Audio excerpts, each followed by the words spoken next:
Get cocktail conversations, candid insights from startup founders, entrepreneurs, and thought leaders from around the globe.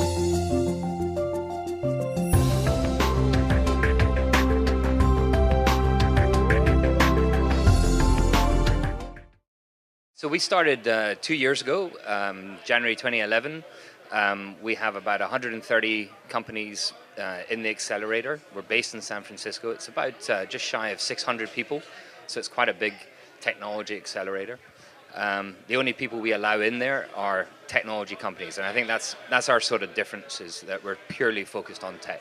We typically look at incubators as the early stage part of the process. So people with an idea head into an incubator. It's a really good place to kind of work out how best to execute that idea.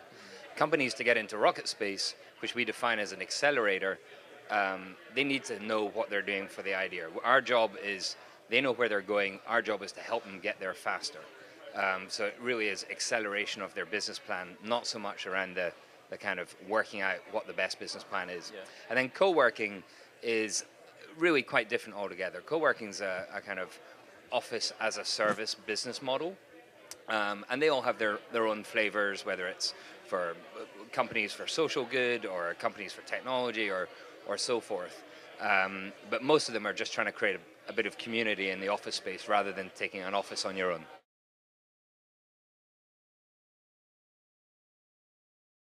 Very early on, we said we were only going to take companies post-incubation or with at least one round of funding. And the real reason for that, partly, it is a quality bar. So, it's as much as everyone thinks it's easy to raise a round of funding, it's still, quite tough to do that. But the other thing is, once you've raised a round of funding, your mindset changes. Until you have that first round of funding, you can be fairly, flippant with the business model and so forth, but once you've sold that idea to investors, you really have to focus in and deliver on schedule. So it's good that everyone in RocketSpace is under the same pressure. Everyone knows they have to get over these kind of key hurdles for their next round of funding, and we have about one company a week closing an A round. So there's a big momentum in that, and it's good that everyone's in the same sort of space. Seed to B typically is where we see them. I think this is another one of the differences of RocketSpace. When we set it up, we always said that it's probably going to take us 10, maybe even 15 years to sort of build what we think ultimately RocketSpace will look like.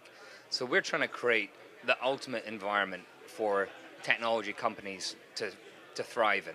We, fundamentally, we believe that young companies are like young people. They are a product of their environment. So if we can create this amazing environment for companies to thrive in, then we'll see more successful companies come from it. So at the moment, we're just in San Francisco. We will expand to other technology clusters. London, we're looking at. New York, we're looking at. As these clusters form, we want to be in the heart of those clusters. So, yeah, I would think in 3 to 4 years, we'll probably have 5 or 6 RocketSpaces in key technology clusters. That's our passion. It's our focus. So we only go where technology is really an integral part of that community.